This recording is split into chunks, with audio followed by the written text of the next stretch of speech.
नमस्कार मंडळी, तुम्हा सर्वांचं नवीन एका व्हिडिओमध्ये खूप खूप स्वागत आहे. आता म्हणाल तुम्ही टॅमॅटोचं काय, तर टॅमॅटोची अशी चटपटीची रेसिपी करणार आहोत. अगदी एकदा केलात तर आठवडाभर खराब होणार नाही बरं का. फक्त 2 टॅमॅटोपासून. आता ही रेसिपी नेमकी काय असेल पाहण्यासाठी व्हिडिओ मात्र कुठे स्किप न करता शेवटपर्यंत बघा. चला मग सुरुवात करूया.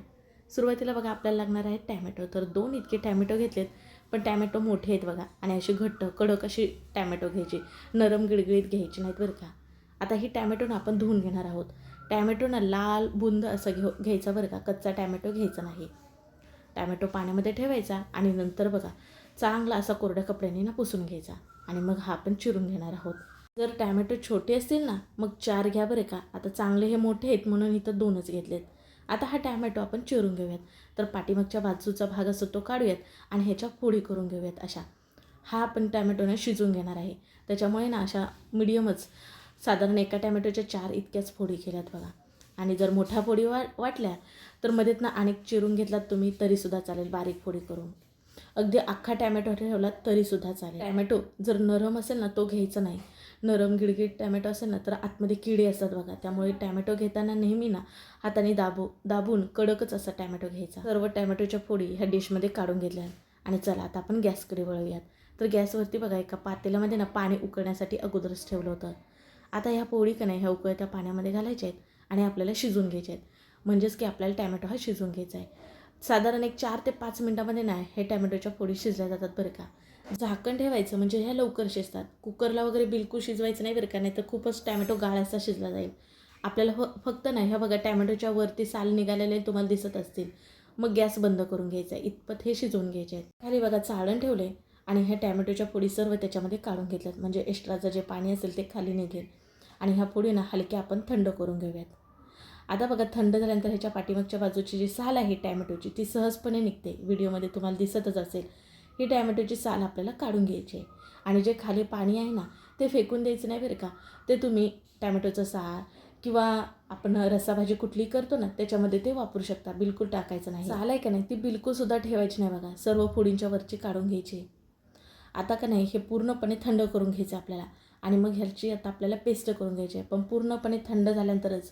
गरम असताना जर वाटायला गेलात तर मिक्सर जारमध्ये गॅस होईल आणि ब्लास्ट होण्याची शक्यता असते. त्यामुळे पूर्णपणे ह्या पोळी थंड झाल्या की मिक्सर जारमध्ये काढून घेऊयात. अर्धा चमच इतकी मिरची पावडर घातले आणि मिक्सरला जमेल ती इतकी बारीक पेस्ट करायची. पण पाणी बिलकुलसुद्धा वापरायचं नाही. टॅमॅटोचं असं पाणी असतं, टॅमॅटो मऊ शिजल्यामुळे लगेच याची पेस्ट तयार होते. आता ही बाजूला ठेवूया. तर इथे एक भांडं घेतलं आहे बघा, म्हणजेच मोठं ताट घेतलं आहे आणि तयार केलेली ही आपली टॅमॅटोची पेस्ट होती ती घालून घेतली. त्याचबरोबर इथे एक वाटी घेतली बघा. एक वाटी भरून इतका बारीक रवा घेतला आहे. अर्धा चमच धना पावडर, अर्धा चमच गरम मसाला, चवीनुसार मीठ, अर्धा चमच इतकं, पाव चमच इतकी हळद, थोडीशीच इतकी. त्याचबरोबर थोडंसंच ओवा ना हातावरती चोळून घालत आहे. शिवाय थोडंसं जिरंसुद्धा घालत आहे. अगदी तुम्ही ह्याच्यामध्ये चिली फ्लेक्स वगैरे घालू शकता, लाल तिखट घालू शकता. पण मिरचीची पेस्ट करत असताना त्याच्यामध्ये आपण लाल तिखट वापरलं होतं. आता बघा थोडंसंच हिंग घालायचं, एक पाव चमच इतकं आणि साधारण एक 2 चमचे इतकं तेल घातलेलं आहे. आता हे सर्व मिसळून घेऊयात आपण. तुम्हाला बघा आतापर्यंत आपण कुठली रेसिपी करत आहोत हे नव्हतं सांगितलं. तर आज मस्त खुसखुशीत आठवडाभर टिकणार आहे ना टॅमॅटोच्या पुऱ्या करत आहोत. आता बघा मुलांना सुट्टी पडले, काय ना काय खायला हवं असतं. शिवाय प्रवासाला जर जात असाल तर तुम्ही अवश्य ह्या पुऱ्या बनवून घेऊन जाऊ शकता. हे सर्व मिसळून झालं की आता आपल्याला ह्याच्यामध्ये घालायचं आहे गव्हाचं पीठ. तर सेम बघा ज्या वाटीने रवा घेतला होता ना त्या वाटीने 2 वाटी इतकं हे गव्हाचं पीठ घालत आहे. बाकी जर आणखीन वाटलंच तर नंतर आपण थोडंसं वापरूयात. बारीक चिरली कोथिंबीर घातली. अगदी हातावरती चोळून थोडीशी कस्तुरी मेथीसुद्धा तुम्ही घालू शकता आणि सर्व हे मिसळून घेऊयात. ह्याच्या अगोदर बघा वेगवेगळ्या प्रकारच्या तुम्हाला पुऱ्यांचे व्हिडिओ दाखवलेत.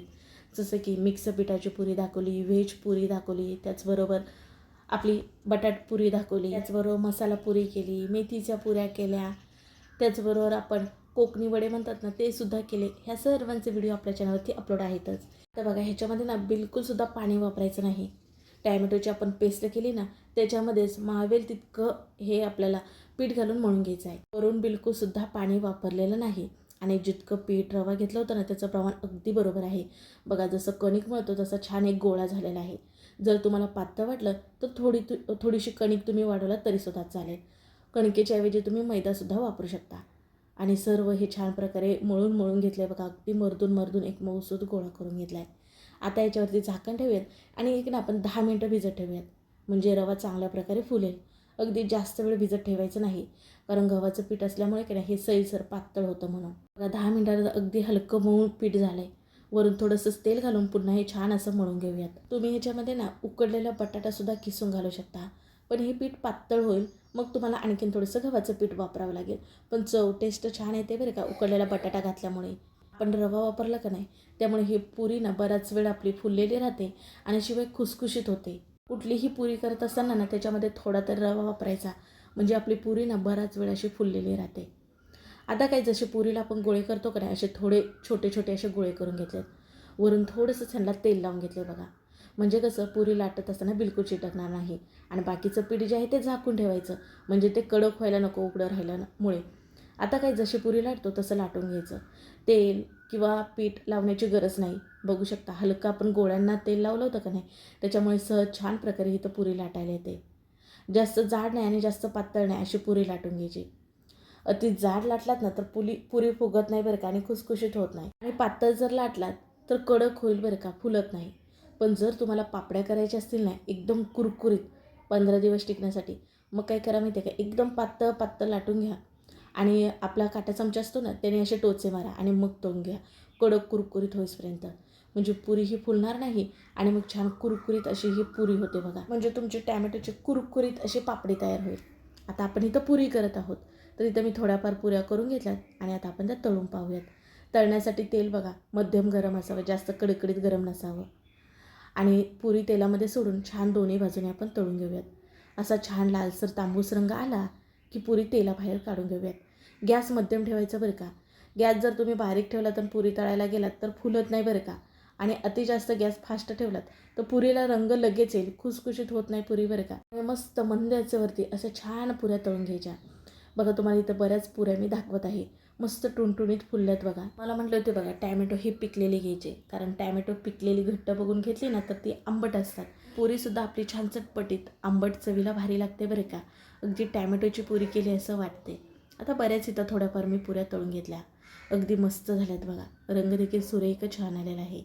तुम्ही प्रवासामध्ये घेऊन गेलात तर अगदी आठवडाभर ह्या पुऱ्या खराब होत नाहीत बरं का. तुम्ही ही पुरी ना चहासोबत खाऊ शकता. कोरडी जरी खायला अप्रतिम लागते, मुलं कोरडीच खातात बरं का. शिवाय तुम्ही एखादी बटाट्याची भाजी वगैरे ना रस्सा भाजी तिखट त्याच्यासोबत खाऊ शकता. अगदी छान चवीला भारी लागते बरं का. शिवाय लोणच्यासोबत किंवा शेंगदाण्याची चटणी ह्याच्यासोबत ही पुरी चवीला भारी लागते बरं का. आता बघा तुम्हाला मोडून दाखवते किती खुसखुशीत झाले, तुम्हाला अंदाज येतच असेल.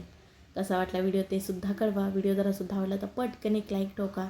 व्हिडिओ शेअर करायला विसरू नका तुमच्या मित्र मैत्रिणी परिवारामध्ये. हो, चॅनलला सबस्क्राईब करायला मात्र विसरू नका. चला मग पुन्हा भेटू नवीन रेसिपीमध्ये. तोपर्यंत बाय.